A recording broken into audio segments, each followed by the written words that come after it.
ನಮಸ್ಕಾರ. ಮುಖ್ಯಾಂಶಗಳು. ಒಳಾಂಗಣ ಜಲಮಾರ್ಗಗಳ ಅಭಿವೃದ್ಧಿಗೆ ವಿಶೇಷ ಒತ್ತು, ಪ್ರವಾಸೋದ್ಯಮ ವ್ಯಾಪಾರ ವೃದ್ಧಿಗೂ ಸಹಕಾರಿ, ಪ್ರಧಾನಿ ನರೇಂದ್ರ ಮೋದಿ. ರಾಜ್ಯ ಸಚಿವ ಸಂಪುಟದ ಮಹತ್ವದ ಸಭೆ ಇಂದು, ಬಜೆಟ್ ಮಂಡನೆ ದಿನಾಂಕ ನಿಗದಿ, ವಿವಿಧ ಸಮುದಾಯಗಳಿಗೆ ಮೀಸಲಾತಿ ಸೌಲಭ್ಯ ಕುರಿತು ಚರ್ಚೆ ಸಾಧ್ಯತೆ. ಬಡವರು ಸಾಮಾನ್ಯರ ಬದುಕು ಹಸನುಗೊಳಿಸಲು ಬಿಜೆಪಿ ಬದ್ಧ, ಪಶ್ಚಿಮ ಬಂಗಾಳದ ಸರ್ಕಾರಿ ನೌಕರರಿಗೂ 7ನೇ ವೇತನ ಆಯೋಗದ ಶಿಫಾರಸು ಜಾರಿ, ಅಮಿತ್ ಶಾ. ಜಮ್ಮು ಕಾಶ್ಮೀರಕ್ಕೆ 24 ವಿದೇಶಿ ಪ್ರತಿನಿಧಿಗಳ ತಂಡ ಭೇಟಿ, 370ನೇ ವಿಧಿ ರದ್ದತಿ ಬಳಿಕ ಕೇಂದ್ರಾಡಳಿತ ಪ್ರದೇಶದ ಸ್ಥಿತಿಗತಿಗಳ ಕುರಿತು ಅಧ್ಯಯನ. ವಾರ್ತೆಗಳ ವಿವರ. ಪ್ರಧಾನಿ ನರೇಂದ್ರ ಮೋದಿ ಅವರಿಂದು ಅಸ್ಸಾಂ ರಾಜ್ಯದ 2 ಮಹತ್ವಪೂರ್ಣ ಸೇತುವೆ ನಿರ್ಮಾಣ ಯೋಜನೆ ಸೇರಿದಂತೆ ವಿವಿಧ ಅಭಿವೃದ್ಧಿ ಯೋಜನೆಗಳಿಗೆ ಚಾಲನೆ ನೀಡಿದರು. ದುಬ್ರಿ ಫುಲ್ಬರಿ ಸೇತುವೆ ನಿರ್ಮಾಣಕ್ಕೆ ಶಿಲಾನ್ಯಾಸ ಹಾಗೂ ಮಜೂಲಿ ಸೇತುವೆ ಕಾಮಗಾರಿಗೆ ಭೂಮಿ ಪೂಜೆ ನೆರವೇರಿಸಿದರು.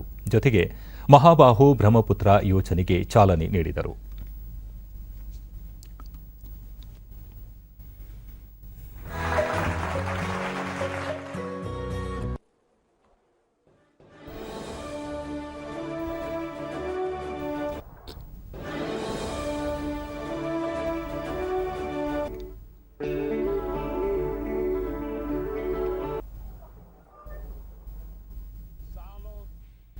ಬಳಿಕ ಈ ಅಭಿವೃದ್ಧಿ ಯೋಜನೆಗಳು ಮಾಜೂಲಿ ದ್ವೀಪ ಸೇರಿದಂತೆ ಇಡೀ ಈಶಾನ್ಯ ಭಾರತದ ವಿಕಾಸದಲ್ಲಿ ಮಹತ್ವದ ಪಾತ್ರ ನಿರ್ವಹಿಸಲಿವೆ. ಭಾರತ ರತ್ನ ಭೂಪೇನ್ ಹಜಾರಿಕಾ ಬ್ರಹ್ಮಪುತ್ರ ನದಿಯ ಅಗಾಧತೆಯ ಕುರಿತು ಮಹಾಬಾಹು ಬ್ರಹ್ಮಪುತ್ರ ಎಂದು ಹೇಳಿದರು. ಅಂಥ ಮಹಾನ್ ನದಿಯ ಮೂಲಕ ವಿವಿಧ ಭಾಗಗಳಿಗೆ ಸಂಪರ್ಕ ಕಲ್ಪಿಸುವ ಬೃಹತ್ ಯೋಜನೆ ಇದಾಗಿದೆ ಎಂದರು. ಈಶಾನ್ಯ ಭಾರತದ ರಾಜ್ಯಗಳ ಸಂಪರ್ಕ ಕ್ಷೇತ್ರದಲ್ಲಿ ಹೆಚ್ಚು ಕೆಲಸವಾಗಿಲ್ಲ. ಆದರೆ ಕೇಂದ್ರ ಸರ್ಕಾರ ಈ ಕೊರತೆ ನಿವಾರಿಸುವ ನಿಟ್ಟಿನಲ್ಲಿ ಹಲವಾರು ಅಭಿವೃದ್ಧಿ ಯೋಜನೆಗಳನ್ನು ಹಮ್ಮಿಕೊಳ್ಳುತ್ತಿದೆ. ಸಂಪರ್ಕಕ್ಕೆ ಆದ್ಯತೆ ನೀಡಲಾಗುತ್ತಿದೆ. ಇಲ್ಲಿ ನಿರ್ಮಾಣವಾಗುತ್ತಿರುವ ಸೇತುವೆಗಳು ಜನರ ಜೀವನವನ್ನು ಸುಲಭಗೊಳಿಸುತ್ತಿವೆ ಎಂದರು. ಮಾಜೂಲಿ ದ್ವೀಪವಾಸಿಗಳಿಗೆ ರಸ್ತೆ ಸುರಕ್ಷಿತ ಸೌಲಭ್ಯ ಸಿಗಲು ಆರಂಭವಾಗಿದೆ. ಹೊಸ ಅವಕಾಶಗಳು ತೆರೆದುಕೊಂಡಿವೆ. ಮೇಘಾಲಯ, ಮಣಿಪುರ, ತ್ರಿಪುರಾಗಳ ದೂರವನ್ನು ಜಲಮಾರ್ಗಗಳ ಮೂಲಕ ಕಡಿಮೆ ಮಾಡಲಾಗುತ್ತಿದೆ. ಬ್ರಹ್ಮಪುತ್ರ ಹಾಗೂ ಬರಾಕ್ ನದಿಗಳ ಜಲಮಾರ್ಗಗಳ ಮೂಲಕ ಇಡೀ ಈಶಾನ್ಯ ರಾಜ್ಯಗಳನ್ನು ಜೋಡಿಸಲಾಗುತ್ತಿದೆ ಎಂದರು. ಸ್ವಾತಂತ್ರ್ಯ ಪೂರ್ವದಲ್ಲಿ ಬ್ರಹ್ಮಪುತ್ರ ನದಿಯನ್ನು ಸಾಗಾಟಕ್ಕೆ ಬಳಕೆ ಮಾಡಲಾಗುತ್ತಿತ್ತು. ಆದರೆ ಸ್ವಾತಂತ್ರ್ಯ ನಂತರ ಜಲಮಾರ್ಗದ ಬಗ್ಗೆ ಹೆಚ್ಚು ಆಸಕ್ತಿ ವಹಿಸಲಿಲ್ಲ. ತೀವ್ರ ನಿರ್ಲಕ್ಷ್ಯ ತೋರಲಾಯಿತು. ಜಲಮಾರ್ಗಗಳನ್ನು ಆಧುನಿಕಗೊಳಿಸಲು ಆಸಕ್ತಿ ತೋರಲಿಲ್ಲ. ಆದರೆ ಇತಿಹಾಸದಲ್ಲಿ ಆದ ತಪ್ಪುಗಳನ್ನು ಭಾರತೀಯ ಜನತಾ ಪಕ್ಷ ಸರಿ ಮಾಡುತ್ತಿದೆ. ಈ ಪರಿಪಾಠವನ್ನು ಅಟಲ್ ಬಿಹಾರಿ ವಾಜಪೇಯಿ ಬಹಳ ಹಿಂದೆಯೇ ಆರಂಭಿಸಿದ್ದಾರೆ. ಪರಿಣಾಮವಾಗಿ ಕಳೆದ 6 ವರ್ಷಗಳಲ್ಲಿ ಈಶಾನ್ಯ ರಾಜ್ಯಗಳಲ್ಲಿ ಹಲವಾರು ಸಂಪರ್ಕ ಯೋಜನೆಗಳು ಜಾರಿಯಾಗಿವೆ ಎಂದರು. ಒಳಾಂಗಣ ಜಲಮಾರ್ಗಗಳನ್ನು ದೇಶದ ಬಹುದೊಡ್ಡ ಶಕ್ತಿಯನ್ನಾಗಿ ರೂಪಿಸುವ ಕೆಲಸ ನಡೆಯುತ್ತಿದೆ. ಬ್ರಹ್ಮಪುತ್ರ ಜಲಮಾರ್ಗದಿಂದ ಭೂತಾನ್, ಬಾಂಗ್ಲಾದೇಶಗಳಿಗೂ ಸರಕು ಸಾಗಾಟ ಮಾಡಲು ಸಾಧ್ಯವಾಗುತ್ತದೆ. ಪ್ರವಾಸೋದ್ಯಮ ವ್ಯಾಪಾರಗಳು ವೃದ್ಧಿಯಾಗಿ ಉದ್ಯೋಗಾವಕಾಶ ಹೆಚ್ಚುತ್ತದೆ ಎಂದು ತಿಳಿಸಿದರು. बोगीबिल ब्रिज हो, सरायघाट ब्रिज हो, ऐसे अनेक ब्रिज आज असम का जीवन आसान बना रहे हैं. ये देश की सुरक्षा ಅಭಿವೃದ್ಧಿಯ ನಿರ್ಧಾರ ಅಚಲವಾಗಿದ್ದರೆ ಒಂದಿಲ್ಲೊಂದು ದಾರಿ ಸೃಷ್ಟಿಯಾಗುತ್ತದೆ. ಬಹು ಆಯಾಮದ ಸಂಪರ್ಕ ವ್ಯವಸ್ಥೆ ರೂಪಿಸುವುದರಿಂದ ಆತ್ಮನಿರ್ಭರ ಭಾರತ ಸೃಷ್ಟಿಯಾಗುತ್ತದೆ ಎಂದರು. असम और नॉर्थ ईस्ट के अलग अलग हिस्सों को जोड़ने के इस अभियान को आज और आगे बढ़ाया गया है. आज से 2 और बड़े ब्रिज पर काम शुरू हो रहा है.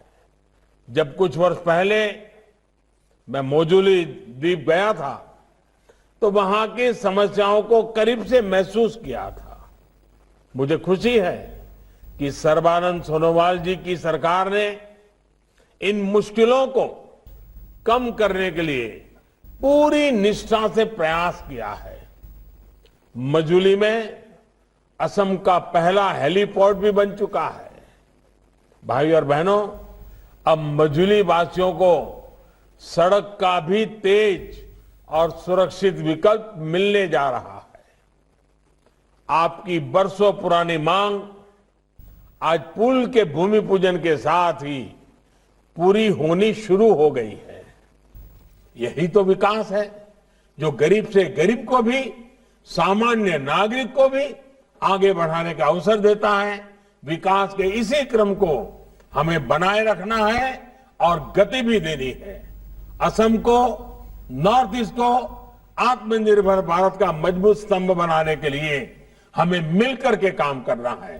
एक बार फिर आप सभी को विकास के नए प्रोजेक्ट के लिए बहुत बहुत बधाई देता हूं। आसाम की जनता को एक बहुत बड़ा तोहफा है। इसके साथ साथ ಕೇಂದ್ರ ಸಚಿವ ನಿತಿನ್ ಗಡ್ಕರಿ ಸೇತುವೆಗಳ ನಿರ್ಮಾಣದಲ್ಲಿ ಅತ್ಯಾಧುನಿಕ ತಂತ್ರಜ್ಞಾನ ಬಳಕೆ ಮಾಡಲಾಗಿದ್ದು ಇದರಿಂದ ದೇಶಕ್ಕೆ ಕೋಟ್ಯಂತರ ರೂಪಾಯಿ ಉಳಿತಾಯವಾಗಲಿದೆ ಎಂದು ತಿಳಿಸಿದರು. ಧುಬರಿ ಫುಲ್ಬರಿ ಸೇತುವೆಯಿಂದ ಈ ನಗರಗಳ ಅಂತರ ಈಗಿನ 250 ಕಿಲೋಮೀಟರ್ನಿಂದ ಕೇವಲ 19 ಕಿಲೋಮೀಟರ್ಗೆ ಇಳಿಯುತ್ತದೆ. ಭೂತಾನ್ ಮತ್ತು ಬಾಂಗ್ಲಾದೇಶಗಳ ದೂರ ಸುಮಾರು 150 ಕಿಲೋಮೀಟರ್ಗಳಷ್ಟು ಕಡಿಮೆಯಾಗುತ್ತದೆ. ಮಾಜೂಲಿ ಸೇತುವೆ ನಿರ್ಮಾಣಕ್ಕೆ ಮಲೇಷ್ಯಾ ತಂತ್ರಜ್ಞಾನ ಅಧ್ಯಯನ ಮಾಡಲು ನಮ್ಮ ತಜ್ಞರ ತಂಡ ತೆರಳಿತು. ಪರಿಣಾಮವಾಗಿ ಸ್ಟೀಲ್, ಫೈಬರ್ ಸೇರಿದಂತೆ ಹಲವಾರು ಆಧುನಿಕ ತಂತ್ರಜ್ಞಾನದ ಬಳಕೆ ಸಾಧ್ಯವಾಗಿದೆ ಎಂದು ಮಾಹಿತಿ ನೀಡಿದರು. के लोगों को स्वास्थ्य, शिक्षा, बाजार के लिए घुबरी सबसे नजदीक शहर मिल जाएगा। ये ब्रिज फुलवाड़ी के पास स्थित फकीरगंज रिवर पोर्ट के लिए भी कनेक्टिविटी उपलब्ध कराएगा। यह ब्रिज सामरिक और सामाजिक मामलों में भी काफी महत्वपूर्ण है और इस ब्रिज से आसाम, मेघालय का पश्चिम बंगाल के साथ सीधा संपर्क हो जाएगा। पश्चिम बंगाल के श्रीरामपुर से घुबरी तक 55 किलोमीटर सड़क निर्माण का काम अक्टूबर 2021 में भी शुरू हो जाएगा। ಕಾರ್ಯಕ್ರಮದಲ್ಲಿ ಕೇಂದ್ರ ಸಚಿವ ರವಿಶಂಕರ್ ಪ್ರಸಾದ್, ಅಸ್ಸಾಂ ಮುಖ್ಯಮಂತ್ರಿ ಸರ್ಬಾನಂದ ಸೋನೋವಾಲ್ ಪಾಲ್ಗೊಂಡಿದ್ದರು.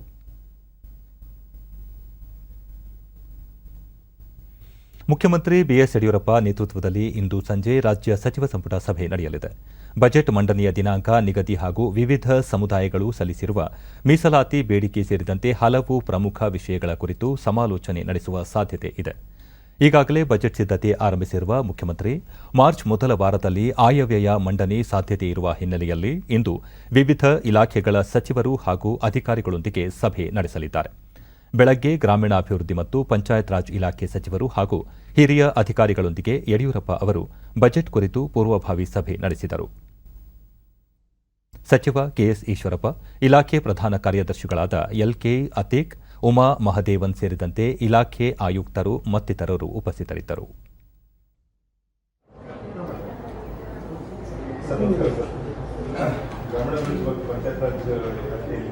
ನಮಗೆ ರಿವೈಸ್ಡ್ ಬಜೆಟ್ ಎಸ್ಟಿಮೇಟ್ 14,803 crores ಅದರಲ್ಲಿ 11,372 ಖರ್ಚಾಗಿದೆ. 77% ಖರ್ಚಾಗಿದೆ. ರಾಜ್ಯ ಉಗ್ರಾಣ ನಿಗಮದ ನೂತನ ಆಡಳಿತ ಕಚೇರಿ ಕಟ್ಟಡ ಉಗ್ರಾಣ ಭವನವನ್ನು ಮುಖ್ಯಮಂತ್ರಿ ಬಿಎಸ್ ಯಡಿಯೂರಪ್ಪ ಬೆಂಗಳೂರಿನಲ್ಲಿ ಇಂದು ಉದ್ಘಾಟಿಸಿದರು. ಗೃಹ ಸಚಿವ ಬಸವರಾಜ ಬೊಮ್ಮಾಯಿ, ಸಹಕಾರಿ ಸಚಿವ ಎಸ್ಟಿ ಸೋಮಶೇಖರ್, ಕೃಷಿ ಸಚಿವ ಬಿಸಿ ಪಾಟೀಲ್ ಸೇರಿದಂತೆ ಮತ್ತಿತರರು ಉಪಸ್ಥಿತರಿದ್ದರು.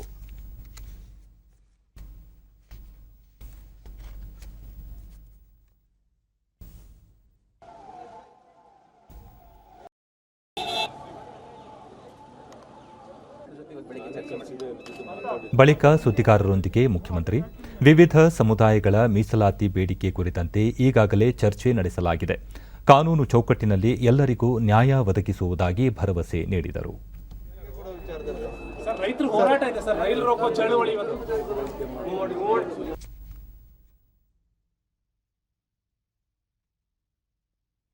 ಕರ್ನಾಟಕ ವಾಣಿಜ್ಯ ಮತ್ತು ಕೈಗಾರಿಕಾ ಮಹಾಸಂಸ್ಥೆ ವತಿಯಿಂದ ಬೆಂಗಳೂರಿನಲ್ಲಿ ಇಂದು ಹಮ್ಮಿಕೊಂಡಿದ್ದ ಸಂವಾದ ಕಾರ್ಯಕ್ರಮದಲ್ಲಿ ಕೃಷಿ ಸಚಿವ ಬಿಸಿ ಪಾಟೀಲ್ ಪಾಲ್ಗೊಂಡರು. ಈ ವೇಳೆ ಎಫ್ಕೆಸಿಸಿಐ ಸಲ್ಲಿಸಿದ ವಿವಿಧ ಬೇಡಿಕೆಗಳ ಮನವಿ ಪತ್ರವನ್ನು ಸಚಿವರು ಸ್ವೀಕರಿಸಿದರು.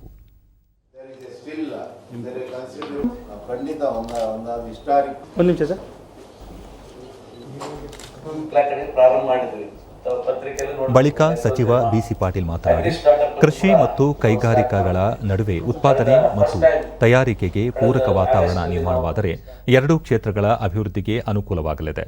ಈ ಹಿನ್ನೆಲೆಯಲ್ಲಿ ಸರ್ಕಾರ ಕೃಷಿ ವಲಯದ ನವೋದ್ಯಮಗಳಿಗೆ ಉತ್ತೇಜನ ನೀಡುತ್ತಿದ್ದು, ಇದು ಕೃಷಿ ಕ್ಷೇತ್ರ ಕೈಗಾರಿಕೆಗಳ ಅಭಿವೃದ್ಧಿಗೆ ಸಹಾಯಕವಾಗಲಿದೆ. ಕೋವಿಡ್ ಸಂಕಷ್ಟದ ನಡುವೆಯೂ ಕೃಷಿ ಉತ್ಪನ್ನಗಳ ಸಾಗಣೆ ಮತ್ತು ಮಾರಾಟಕ್ಕೆ ಅಗತ್ಯ ವಾತಾವರಣ ಸೃಷ್ಟಿಸಲಾಗಿತ್ತು. ಈ ಉಪಕ್ರಮಗಳಿಂದಾಗಿ ಈ ಬಾರಿ ಕೃಷಿ ಕ್ಷೇತ್ರದ ಉತ್ಪಾದನೆ ದಾಖಲೆ ಮಟ್ಟದಲ್ಲಿ ಹೆಚ್ಚಾಗಿದೆ ಎಂದು ತಿಳಿಸಿದರು. ಯಾವ ದೇಶ ನೆಗ್ಲೆಕ್ಟ್ ಮಾಡಿದೆಯೋ ಆ ದೇಶಕ್ಕೆ ಭವಿಷ್ಯನೇ ಇಲ್ಲ.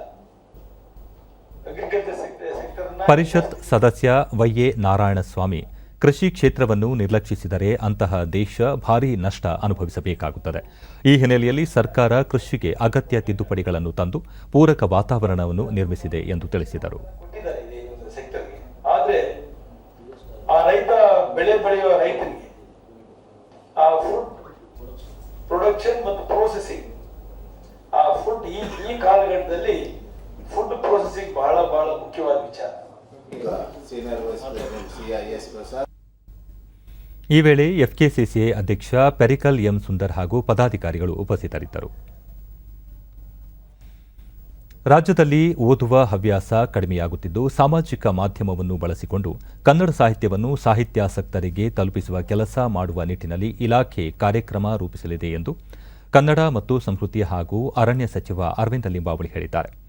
ಮೈಸೂರಿನಲ್ಲಿ ಇಂದು ಅವರು ಈ ಗ್ರಂಥಾಲಯಗಳ ಸಂಖ್ಯೆ ಹೆಚ್ಚಾಗಬೇಕಾಗಿದೆ. ಕನ್ನಡ ಪುಸ್ತಕ ಪ್ರಾಧಿಕಾರ ಪುಸ್ತಕಗಳನ್ನು ಪ್ರಕಟಿಸುವ ಜೊತೆಗೆ ಸಾಮಾಜಿಕ ಮಾಧ್ಯಮಗಳನ್ನು ಪರಿಣಾಮಕಾರಿಯಾಗಿ ಬಳಸಿಕೊಳ್ಳುವ ಅಗತ್ಯವಿದೆ ಎಂದರು. ಆನೆ, ಚಿರತೆ ಸೇರಿದಂತೆ ಕಾಡು ಪ್ರಾಣಿಗಳು ನಾಡಿಗೆ ದಾಳಿ ಮಾಡುವುದನ್ನು ತಡೆಯಲು ಇಲಾಖೆ ಕಾರ್ಯೋನ್ಮುಖವಾಗಿದೆ. ಆನೆಗಳ ಹಾವಳಿ ತಡೆಗೆ ಸೋಲಾರ್ ಬೇಲಿಗಿಂತ ರೈಲ್ವೆ ಹಳಿಗಳಿಂದ ತಡೆಗೋಡೆ ನಿರ್ಮಿಸುವುದು ಸೂಕ್ತ ಎಂಬ ಅಭಿಪ್ರಾಯ ವ್ಯಕ್ತವಾಗಿದೆ ಎಂದರು. ಈಗಾಗಲೇ ಉಪಯೋಗಿಸಿರುವ ರೈಲ್ವೆ ಹಳಿಗಳನ್ನು ಅಗ್ಗದ ದರದಲ್ಲಿ ರಾಜ್ಯಕ್ಕೆ ಪೂರೈಸುವ ಕುರಿತು ಮಾರ್ಚ್ ಮೊದಲ ವಾರದಲ್ಲಿ ದೆಹಲಿಗೆ ತೆರಳಿ ರೈಲ್ವೆ ಸಚಿವ ಪಿಯೂಷ್ ಗೋಯಲ್ ಅವರೊಂದಿಗೆ ಚರ್ಚೆ ನಡೆಸುತ್ತೇನೆ. ಕಾಡಾನೆಗಳ ರಕ್ಷಣೆ ಕುರಿತಂತೆ ಕೇಂದ್ರ ಅರಣ್ಯ ಸಚಿವ ಪ್ರಕಾಶ್ ಜಾವಡೇಕರ್ ಅವರೊಂದಿಗೂ ಮಾತುಕತೆ ನಡೆಸಲಾಗುವುದು ಎಂದು ಸಚಿವರು ತಿಳಿಸಿದರು.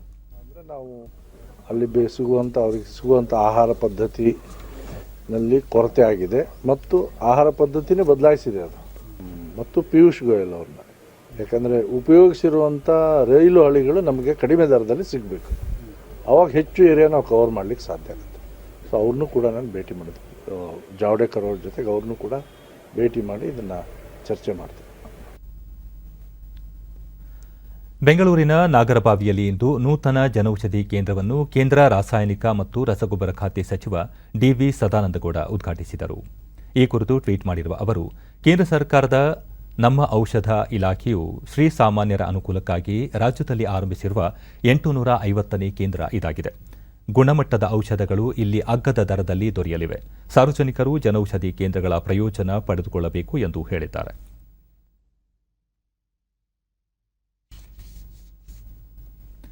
ಕೇಂದ್ರ ಗೃಹ ಸಚಿವ ಅಮಿತ್ ಶಾ 2 ದಿನಗಳ ಪಶ್ಚಿಮ ಬಂಗಾಳ ಪ್ರವಾಸದಲ್ಲಿ ಇದ್ದಾರೆ. ನಾಮಖಾನಾದಲ್ಲಿ ನಡೆದ ಸಾರ್ವಜನಿಕ ಸಭೆಯಲ್ಲಿ ಪಾಲ್ಗೊಂಡ ಅಮಿತ್ ಶಾ 5ನೇ ಹಂತದ ಪರಿವರ್ತನಾ ಯಾತ್ರೆ ಇಂದು ಆರಂಭವಾಗುತ್ತಿದೆ. ಈ ಯಾತ್ರೆ ಪ್ರಧಾನಿ ಮೋದಿ ಅವರ ಸಂದೇಶಗಳನ್ನು ಒಳಗೊಂಡಿದೆ ಎಂದರು. ಬಿಜೆಪಿಯ ಹೋರಾಟ ತೃಣಮೂಲ ಕಾಂಗ್ರೆಸ್ನ ಕೀಳು ರಾಜಕೀಯದ ವಿರುದ್ಧವಾಗಿದೆ. ಭಾರತೀಯ ಜನತಾ ಪಕ್ಷ ಬಡವರು ಸಾಮಾನ್ಯರ ಸ್ಥಿತಿಯಲ್ಲಿ ಪರಿವರ್ತನೆ ತರಲು ಬಯಸುತ್ತದೆ ಎಂದರು. ಪಶ್ಚಿಮ ಬಂಗಾಳದ ರಾಜ್ಯ ಸರ್ಕಾರಿ ನೌಕರರಿಗೆ 7ನೇ ವೇತನ ಆಯೋಗದ ಶಿಫಾರಸುಗಳನ್ನು ಅನ್ವಯ ಮಾಡಿಲ್ಲ. ಭಾರತೀಯ ಜನತಾ ಪಕ್ಷ ವೇತನ ಆಯೋಗದ ಶಿಫಾರಸುಗಳನ್ನು ಜಾರಿಗೊಳಿಸಲು ಬದ್ಧವಾಗಿದೆ ಎಂದರು. ये 294 क्षेत्रों से हम तृणमूल कांग्रेस को उखाड़ फेंकेंगे क्या? असम के विकास के लिहाज से और साथ ही साथ और इस वक्त ये आज सुबह कोलकाता ಇದಕ್ಕೂ ಮುನ್ನ ಅವರು ಬಿಹಾರಿ ಅವೆನ್ಯೂ ಪ್ರದೇಶದಲ್ಲಿರುವ ಭಾರತ ಸೇವಾಶ್ರಮ ಸಂಘಕ್ಕೆ ಭೇಟಿ ನೀಡಿದರು. ಸಮಾರಂಭದಲ್ಲಿ ಪಾಲ್ಗೊಂಡು ಸ್ವಧರ್ಮ ಸ್ವದೇಶದ ಕುರಿತು ನಿಖರ ಸ್ಪಷ್ಟ ಚಿಂತನೆ ಹೊಂದಿದ್ದ ಯುಗಾಚಾರ್ಯ ಪ್ರಣವಾನಂದರ ವಿಚಾರಗಳ ಪ್ರಭಾವ ತಮ್ಮ ಮೇಲೆಯೂ ಆಳವಾಗಿದೆ. ಸೇವೆ, ಸಮರ್ಪಣೆ, ತ್ಯಾಗ, ಪರಿಶ್ರಮಗಳ ಅರ್ಥ ತಿಳಿಸಿಕೊಟ್ಟಿರುವ ಪ್ರಣವಾನಂದರು ರೂಪಿಸಿದ ಭಾರತ ಸೇವಾಶ್ರಮ ಸೇವೆಗೆ ಮತ್ತೊಂದು ಹೆಸರಾಗಿದೆ ಎಂದರು. ಭಾರತ ಇಂದು ಪ್ರಧಾನಿ ಮೋದಿಯವರ ನೇತೃತ್ವದಲ್ಲಿ ಆತ್ಮನಿರ್ಭರವಾಗುತ್ತಾ ಸಾಗುತ್ತಿದೆ. ಪ್ರಣವಾನಂದರು ಕಂಡಿದ್ದ ಸ್ವದೇಶಿ ಕನಸನ್ನು ನನಸು ಮಾಡಲು ಭಾರತೀಯ ಜನತಾ ಪಕ್ಷ ಬದ್ಧವಾಗಿದೆ ಎಂದರು. ಪ್ರಧಾನಿ ನರೇಂದ್ರ ಮೋದಿ ಅವರು ನಾಳೆ ಕೇರಳದ ಅನೇಕ ವಿದ್ಯುತ್ ಯೋಜನೆಗಳಿಗೆ ಚಾಲನೆ ನೀಡಲಿದ್ದಾರೆ. ಜೊತೆಗೆ ಗ್ರಾಮೀಣ ವಲಯದ ವಿವಿಧ ಯೋಜನೆಗಳಿಗೆ ಶಿಲಾನ್ಯಾಸ ಮಾಡಲಿದ್ದಾರೆ. ವಿಡಿಯೋ ಕಾನ್ಫರೆನ್ಸ್ ಮೂಲಕ ಕಾರ್ಯಕ್ರಮ ನಡೆಯಲಿದೆ. 320 ಕೆವಿ ಸಾಮರ್ಥ್ಯದ ಪುಗಲರ್ ತ್ರಿಶೂರ್ ವಿದ್ಯುತ್ ಪ್ರಸರಣ ಯೋಜನೆ, 50 ಮೆಗಾವಾಟ್ ಸಾಮರ್ಥ್ಯದ ಕಾಸರಗೋಡು ಸೌರ ವಿದ್ಯುತ್ ಯೋಜನೆ, ತಿರುವನಂತಪುರದಲ್ಲಿ ಕೇಂದ್ರೀಕೃತ ಕಮಾಂಡ್ ಮತ್ತು ನಿಯಂತ್ರಣ ಕೇಂದ್ರ, ಅರುವಿಕ್ಕರದ ಜಲ ಸಂಸ್ಕರಣಾ ಘಟಕದ ಕಾರ್ಯಾರಂಭಕ್ಕೆ ಹಸಿರು ನಿಶಾನೆ ತೋರಲಿದ್ದಾರೆ. ಇದರೊಂದಿಗೆ ತಿರುವನಂತಪುರದಲ್ಲಿ ಸ್ಮಾರ್ಟ್ ರಸ್ತೆ ಯೋಜನೆಗೆ ಶಿಲಾನ್ಯಾಸ ಮಾಡಲಿದ್ದಾರೆ. ರಾಷ್ಟ್ರೀಯ ರಾಸಾಯನಿಕ ಮತ್ತು ರಸಗೊಬ್ಬರ ನಿಯಮಿತದಿಂದ 2019-20 ಮತ್ತು 2021ನೇ ಹಣಕಾಸು ವರ್ಷಕ್ಕೆ 167 ಕೋಟಿ 16 ಲಕ್ಷ ರೂಪಾಯಿ ಲಾಭಾಂಶದ ಚೆಕ್ ಅನ್ನು ಕೇಂದ್ರ ರಾಸಾಯನಿಕ ಮತ್ತು ರಸಗೊಬ್ಬರ ಖಾತೆ ಸಚಿವ ಡಿವಿ ಸದಾನಂದಗೌಡ ಸ್ವೀಕರಿಸಿದರು. ರಾಷ್ಟ್ರೀಯ ರಾಸಾಯನಿಕ ಮತ್ತು ರಸಗೊಬ್ಬರ ನಿಯಮಿತದ ಅಧ್ಯಕ್ಷ ಶ್ರೀನಿವಾಸ್ ಸಿ ಮುಡ್ಗೇರಿಕರ್, ಕಾರ್ಯದರ್ಶಿ ಚತುರ್ವೇದಿ ಮತ್ತಿತರ ಹಿರಿಯ ಅಧಿಕಾರಿಗಳು ಉಪಸ್ಥಿತರಿದ್ದರು.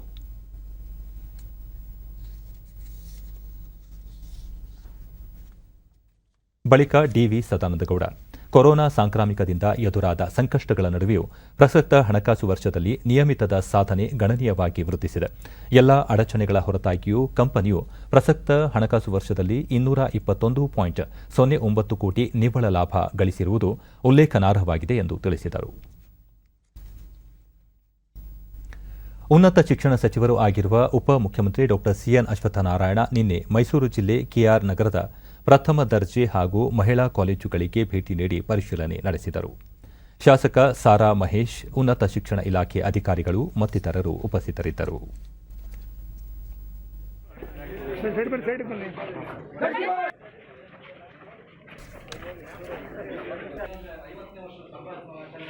ಕಾಲೇಜಿನಲ್ಲಿ ಒಂದು ತಾಲೂಕು ಮಟ್ಟದ ಕಾರ್ಯಕ್ರಮವಾಗಿ ಶ್ರೀ ಸಾರಾ ಮಹೇಶ್ ಅವರು ಜನ ಉಪಮುಖ್ಯಮಂತ್ರಿಗಳಾದಂಥ Shri doctor C Ashwathnarayan sir ಅವರು ಜನ ಉಪಮುಖ್ಯಮಂತ್ರಿಗಳಾದಂಥ Shri doctor C Ashwathnarayan sir ಅವರಿಗೆ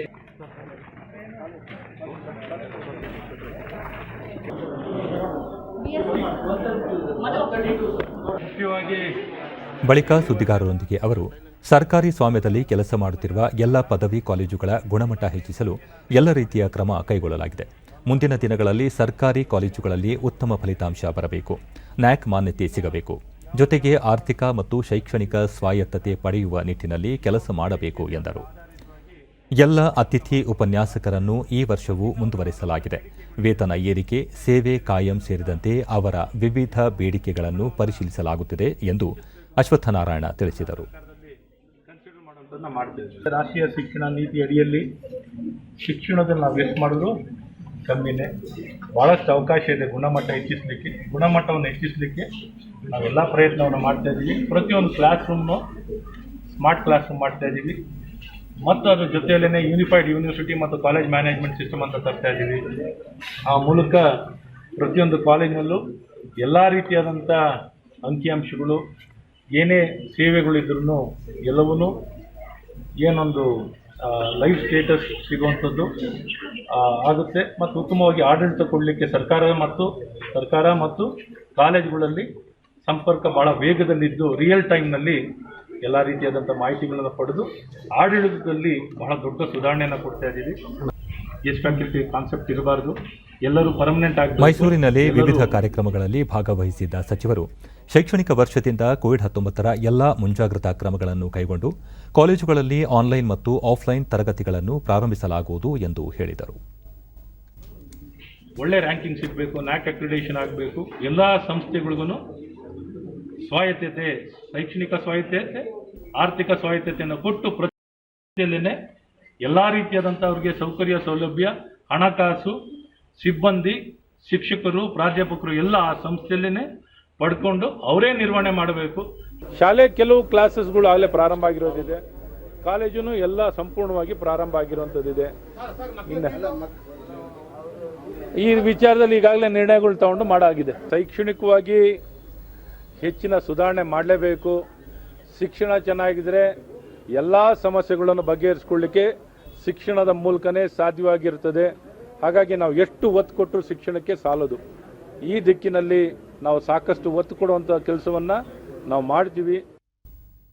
ದೇಶದಲ್ಲಿ ದಕ್ಷಿಣ ಆಫ್ರಿಕಾ ಮತ್ತು ಬ್ರೆಜಿಲ್ನ ಸಾರ್ಸ್ ಕೋವಿಡ್-2 ವೈರಸ್ ಪತ್ತೆಯಾಗಿರುವ ಹಿನ್ನೆಲೆಯಲ್ಲಿ ಭಾರತಕ್ಕೆ ಆಗಮಿಸುವ ಅಂತಾರಾಷ್ಟ್ರೀಯ ಪ್ರಯಾಣಿಕರಿಗಾಗಿ ನಾಗರಿಕ ವಿಮಾನಯಾನ ಸಚಿವಾಲಯ ಪರಿಷ್ಕೃತ ಪ್ರಾಮಾಣಿತ ಕಾರ್ಯಾಚರಣೆ ವಿಧಾನ ಮಾರ್ಗಸೂಚಿ ಪ್ರಕಟಿಸಿದೆ.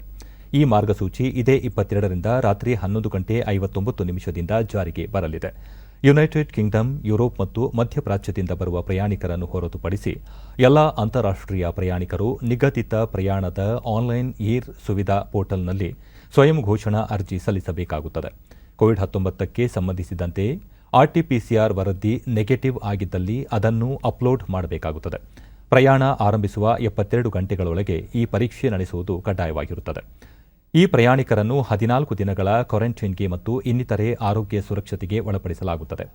ಈ ಹೊಸ ಮಾರ್ಗಸೂಚಿ ಪ್ರಕಾರ ವಿಮಾನಯಾನ ಸಂಸ್ಥೆಗಳು ಟಿಕೆಟ್ನ ಜೊತೆಗೆ ಏನು ಮಾಡಬೇಕು ಮತ್ತು ಮಾಡಬಾರದು ಎಂಬ ಬಗ್ಗೆ ಪ್ರಯಾಣಿಕರಿಗೆ ಮಾಹಿತಿಗಳನ್ನು ಒದಗಿಸಬೇಕು.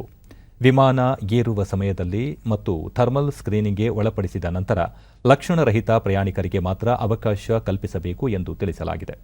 ಸಂಪರ್ಕಿಸುವ ವಿಮಾನವನ್ನು ಏರುವ ಇಂಗ್ಲೆಂಡ್, ಬ್ರೆಜಿಲ್ ಮತ್ತು ದಕ್ಷಿಣ ಆಫ್ರಿಕಾ ಪ್ರಯಾಣಿಕರು ತಮ್ಮ ಮಾದರಿಯನ್ನು ವಿಮಾನ ನಿಲ್ದಾಣದಲ್ಲಿ ಗೊತ್ತುಪಡಿಸಿದ ಪ್ರದೇಶದಲ್ಲಿ ನೀಡಬೇಕಾಗುತ್ತದೆ ಮತ್ತು ಪರೀಕ್ಷಾ ವರದಿ ನೆಗೆಟಿವ್ ಬಂದ ನಂತರವಷ್ಟೇ ನಿರ್ಗಮಿಸಬೇಕು.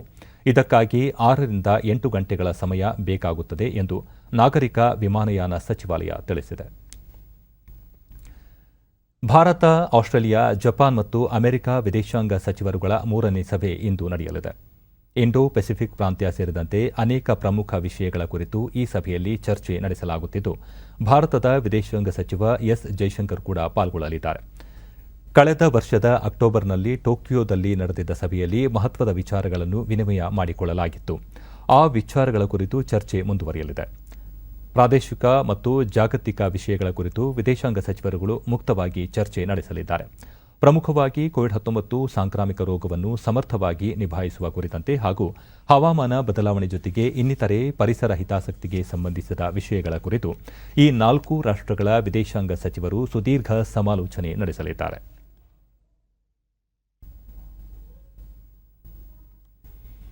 ಎರಡು ದಿನಗಳ ಭೇಟಿಗಾಗಿ ರಷ್ಯಾಗೆ ತೆರಳಿರುವ ವಿದೇಶಾಂಗ ಕಾರ್ಯದರ್ಶಿ ಹರ್ಷವರ್ಧನ್ ಶ್ರಿಂಗ್ಲಾ ಅಲ್ಲಿನ ವಿದೇಶಾಂಗ ಸಚಿವಾಲಯದ ಅಧಿಕಾರಿಗಳೊಂದಿಗೆ ಮಾತುಕತೆ ನಡೆಸಿದ್ದಾರೆ.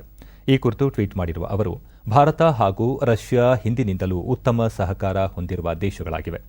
ರಷ್ಯಾದೊಂದಿಗೆ ಹಲವಾರು ವಿಷಯಗಳ ಕುರಿತು ಚರ್ಚೆ ನಡೆಸಲಾಯಿತು. ವಿಶ್ವಸಂಸ್ಥೆ ಭದ್ರತಾ ಮಂಡಳಿ, ಆಫ್ಘಾನಿಸ್ತಾನದ ಸನ್ನಿವೇಶ ಸೇರಿದಂತೆ ವಿವಿಧ ಅಂತಾರಾಷ್ಟೀಯ ವಿಚಾರಗಳ ಕುರಿತು ಮಾತುಕತೆ ನಡೆಸಲಾಯಿತು ಎಂದು ಹೇಳಿದ್ದಾರೆ. ಇದರೊಂದಿಗೆ ಕೋವಿಡ್-19 ಲಸಿಕೆಗಾಗಿ ಭಾರತ ಹಾಗೂ ರಷ್ಯಾ ಜಂಟಿಯಾಗಿ ಕೆಲಸ ಮಾಡುವ ಸಾಧ್ಯತೆಯ ಕುರಿತು ಚರ್ಚೆ ನಡೆಸಲಾಯಿತು ಎಂದಿದ್ದಾರೆ. We also spoke about issues like Afghanistan, which both countries have very, very direct interest in. And on the whole, I think the issue of cooperation in the area of vaccines, global responses to COVID-19, and how India and Russia can work together in partnership to deal with this issue was also discussed. ಕೇಂದ್ರ ಸರ್ಕಾರ ಇತ್ತೀಚೆಗೆ ಜಾರಿಗೆ ತಂದಿರುವ 3 ಕೃಷಿ ಕಾಯ್ದೆಗಳು ರೈತರ ವಿರುದ್ಧವಲ್ಲ. ಈ ಕಾನೂನುಗಳ ಕುರಿತಂತೆ ರೈತರೊಂದಿಗೆ ಚರ್ಚಿಸಲು ಪ್ರಧಾನಿ ನರೇಂದ್ರ ಮೋದಿ ನೇತೃತ್ವದ ಸರ್ಕಾರ ಸಿದ್ಧವಿದೆ ಎಂದು ಕೇಂದ್ರ ಸಾಮಾಜಿಕ ನ್ಯಾಯ ಮತ್ತು ಸಬಲೀಕರಣ ಖಾತೆ ರಾಜ್ಯ ಸಚಿವ ರಾಮದಾಸ್ ಅಠಾವಳೆ ತಿಳಿಸಿದ್ದಾರೆ. ಮಣಿಪುರದ ಇಂಪಾಲದಲ್ಲಿ ನಿನ್ನೆ ಸುದ್ದಿಗಾರರೊಂದಿಗೆ ಅವರು, ರೈತರನ್ನು ಬೆಂಬಲಿಸುವ ಉದ್ದೇಶದಿಂದ ಈ ಕೃಷಿ ಕಾನೂನುಗಳನ್ನು ಅಂಗೀಕರಿಸಲಾಗಿದೆ. ರೈತರಿಂದಲೇ 2 ಬಾರಿ ಆಯ್ಕೆಯಾಗಿರುವ ಪ್ರಧಾನಿ ನರೇಂದ್ರ ಮೋದಿ ಅವರು ರೈತರ ವಿರುದ್ಧವೇ ಹೇಗೆ ಕಾನೂನು ರೂಪಿಸಬಲ್ಲರು ಎಂಬುದನ್ನು ಅರಿಯಬೇಕು. ಸಂಸತ್ತಿನಲ್ಲಿ ಬಹುಮತದೊಂದಿಗೆ ರೈತರ ಅಭ್ಯುದಯದ ದೃಷ್ಟಿಕೋನದಿಂದ ಕೃಷಿ ಕಾಯ್ದೆಗಳನ್ನು ಜಾರಿಗೊಳಿಸಲಾಗಿದೆ ಎಂದು ಹೇಳಿದರು. ಕೃಷಿ ಕಾಯ್ದೆಗಳ ಕುರಿತಂತೆ ಸರ್ಕಾರ ಸದಾ ಮಾತುಕತೆಗೆ ಸಿದ್ಧ. ಈಗಾಗಲೇ ಕೃಷಿ ಸಚಿವರು ಸಹ ರೈತರೊಂದಿಗೆ ಹಲವಾರು ಸುತ್ತಿನ ಮಾತುಕತೆಗಳನ್ನು ನಡೆಸಿದ್ದಾರೆ. ರೈತ ನಾಯಕರುಗಳು ಕೂಡ ಶಾಂತಚಿತ್ತದಿಂದ ಯೋಚಿಸಿ ಸಮಸ್ಯೆಗಳಿಗೆ ಪರಿಹಾರ ಕಂಡುಕೊಳ್ಳುವ ನಿಟ್ಟಿನಲ್ಲಿ ಸಕಾರಾತ್ಮಕವಾಗಿ ನಡೆದುಕೊಳ್ಳಬೇಕು ಎಂದು ರಾಮದಾಸ್ ಅಠಾವಳೆ ಮನವಿ ಮಾಡಿದ್ದಾರೆ.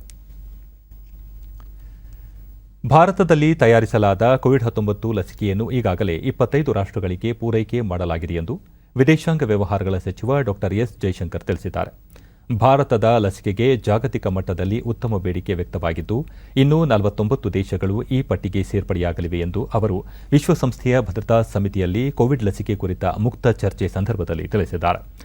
ದೇಶೀಯವಾಗಿ ತಯಾರಿಸಿದ ಕೋವಿಡ್-19 ಲಸಿಕೆಯನ್ನು ಯಾವುದೇ ದೇಶದಿಂದ ಬೇಡಿಕೆ ಬಂದರೆ ಪೂರೈಸುವ ಬಗ್ಗೆ ಕ್ರಮ ಕೈಗೊಳ್ಳಲಾಗುವುದು. ಸಾರ್ವಜನಿಕರ ಆರೋಗ್ಯ ಕಾಪಾಡುವ ಉದ್ದೇಶದಿಂದ ದೇಶೀಯ ಲಸಿಕೆಯನ್ನು ರಾಷ್ಟ್ರೀಕರಣವನ್ನಷ್ಟೇ ಅಲ್ಲದೆ ಅಂತಾರಾಷ್ಟ್ರೀಕರಣಗೊಳಿಸಲಾಗುತ್ತಿದೆ ಎಂದು ಎಸ್ ಜೈಶಂಕರ್ ತಿಳಿಸಿದ್ದಾರೆ. ಪ್ರಧಾನಿ ನರೇಂದ್ರ ಮೋದಿ ನಾಳೆ ವಿಶ್ವ ಭಾರತಿ ವಿಶ್ವವಿದ್ಯಾಲಯ ಘಟಿಕೋತ್ಸವ ಉದ್ದೇಶಿಸಿ ವಿಡಿಯೋ ಕಾನ್ಫರೆನ್ಸ್ ಮೂಲಕ ಭಾಷಣ ಮಾಡಲಿದ್ದಾರೆ. ಪಶ್ಚಿಮ ಬಂಗಾಳ ರಾಜ್ಯಪಾಲರು ಹಾಗೂ ವಿಶ್ವವಿದ್ಯಾಲಯದ ಕುಲಾಧಿಪತಿ ಜಗದೀಪ್ ಧನ್ಕರ್ ಮತ್ತು ಕೇಂದ್ರ ಶಿಕ್ಷಣ ಸಚಿವ ರಮೇಶ್ ಪೋಖ್ರಿಯಾಲ್ ನಿಶಾಂಕ್ ಸೇರಿದಂತೆ ಅನೇಕ ಗಣ್ಯರು ಘಟಿಕೋತ್ಸವದಲ್ಲಿ ಭಾಗಿಯಾಗಲಿದ್ದಾರೆ. ಈ ಕಾರ್ಯಕ್ರಮದಲ್ಲಿ 2535 ವಿದ್ಯಾರ್ಥಿಗಳು ಪದವಿ ಸ್ವೀಕರಿಸಲಿದ್ದಾರೆ. ವಿಶ್ವಭಾರತಿ ವಿಶ್ವವಿದ್ಯಾಲಯವನ್ನು ಗುರುದೇವ್ ರವೀಂದ್ರನಾಥ್ ಠಾಗೂರ್ 1921ರಲ್ಲಿ ಸ್ಥಾಪಿಸಿದರು. ಈ ವಿಶ್ವವಿದ್ಯಾಲಯ ದೇಶದ ಅತ್ಯಂತ ಹಳೆಯ ಕೇಂದ್ರೀಯ ವಿಶ್ವವಿದ್ಯಾಲಯವಾಗಿದೆ. ಮಹಾನ್ ಸಂತ ದಾರ್ಶನಿಕ ಶ್ರೀ ರಾಮಕೃಷ್ಣ ಪರಮಹಂಸರ ಜಯಂತಿ ಇಂದು. 19ನೇ ಶತಮಾನದಲ್ಲಿ ಹಿಂದೂ ಧರ್ಮದ ಪುನರುಜ್ಜೀವನಕ್ಕೆ ದಾರಿ ಮಾಡಿಕೊಟ್ಟವರಲ್ಲಿ ಪರಮಹಂಸರು ಒಬ್ಬರು. ಕಾಳಿಯ ಆರಾಧಕರಾಗಿದ್ದ ಪರಮಹಂಸರು ಅದ್ವೈತ ವೇದಾಂತ ಸಿದ್ಧಾಂತವನ್ನು ಬೋಧಿಸಿದ್ದರು. ರಾಮಕೃಷ್ಣ ಪರಮಹಂಸ ಜಯಂತಿ ಹಿನ್ನೆಲೆಯಲ್ಲಿ ದೇಶಾದ್ಯಂತ ಅವರಿಗೆ ಗೌರವ ನಮನ ಸಲ್ಲಿಸಲಾಗುತ್ತಿದೆ.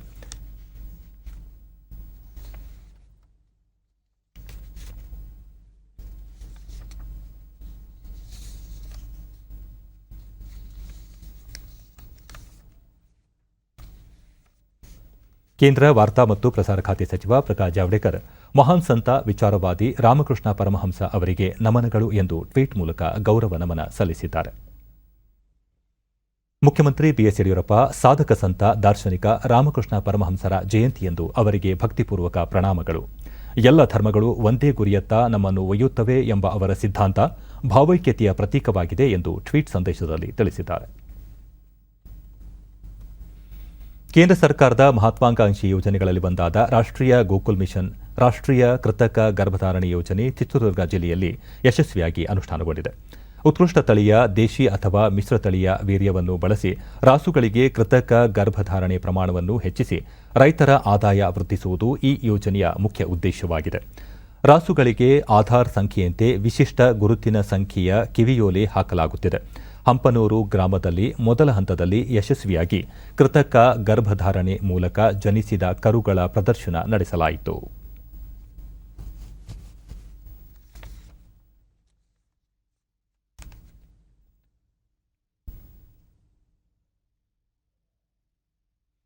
ಹಂಪನೂರು ಗ್ರಾಮದ ರೈತ ರಾಜಶೇಖರ್ ಕಳೆದ 20 ವರ್ಷಗಳಿಂದ ಹೈನುಗಾರಿಕೆ ಮಾಡುತ್ತಿದ್ದೇವೆ.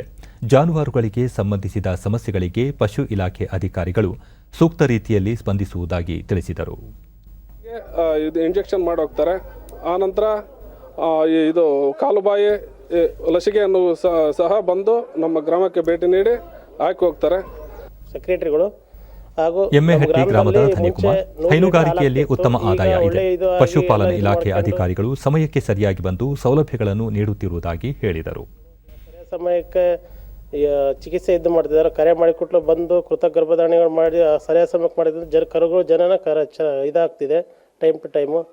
ಹಾಗೂ ಒಳ್ಳೆಯ ಸ್ಪಂದನೆ ಇದೆ ಸರ್. ರಾಷ್ಟ್ರೀಯ ಕೃತಕ ಪಶುಪಾಲನೆ ಮತ್ತು ಪಶು ವೈದ್ಯಕೀಯ ಸೇವಾ ಇಲಾಖೆ ಉಪನಿರ್ದೇಶಕ ಡಾಕ್ಟರ್ ಟಿ ಕೃಷ್ಣಪ್ಪ ಯೋಜನೆಯಡಿ 2ನೇ ಹಂತದಲ್ಲಿ 500 ಹಳ್ಳಿಗಳನ್ನು ಆಯ್ಕೆ ಮಾಡಿಕೊಂಡು 27,000 ರಾಸುಗಳಿಗೆ ಕೃತಕ ಗರ್ಭಧಾರಣೆ ಮಾಡಲಾಗಿದೆ ಎಂದು ತಿಳಿಸಿದರು. 100 ಹಳ್ಳಿಗಳಲ್ಲಿ ರೈತರ ಮನೆ ಬಾಗಿಲಿಗೆ ಕೃತಕ ಗರ್ಭಧಾರಣೆ ಸೌಲಭ್ಯ ಒದಗಿಸಿ ವಿವಿಧ ಉತ್ಕೃಷ್ಟ ತಳಿಯ ಒಂದು ವೀರ್ಯಕಡ್ಡಿಗಳನ್ನು ಉಪಯೋಗಿಸಿ ಆ ರೈತರ ಜಾನುವಾರುಗಳಿಗೆ ಅಂದರೆ ಹಸು ಮತ್ತು ಎಮ್ಮೆಗಳಿಗೆ ಕೃತಕ ಗರ್ಭಧಾರಣೆ ಮೂಲಕ ಒಂದು ಉತ್ಕೃಷ್ಟವಾದಂಥ ತಳಿನ ಅಭಿವೃದ್ಧಿಪಡಿಸಬೇಕು ಅನ್ನೋ ಉದ್ದೇಶದಿಂದ ಏನು ನಾವು HF, ಜರ್ಸಿ, ಗಿರ್ರು, ಸಾಯಿವಾಲು ಮತ್ತು ಮುರ್ರಾ ತಳಿಯ ವೀರ್ಯನಳಿಕೆಗಳನ್ನು ಉಪಯೋಗಿಸಿ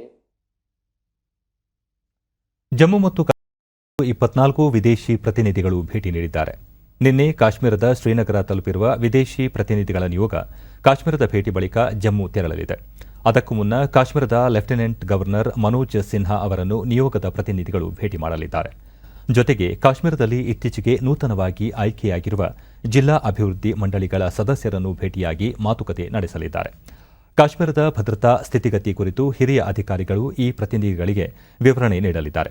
ಮುಖ್ಯವಾಗಿ ಗಡಿ ನಿಯಂತ್ರಣ ರೇಖೆಯ ಬಳಿ ಪಾಕಿಸ್ತಾನ ನಡೆಸುತ್ತಿರುವ ಕದನ ವಿರಾಮದ ಕುರಿತು ಭಯೋತ್ಪಾದಕರನ್ನು ಒಳನುಗ್ಗಿಸುವ ಪ್ರಯತ್ನದ ಕುರಿತು ಮನವರಿಕೆ ಮಾಡಿಕೊಡಲಿದ್ದಾರೆ.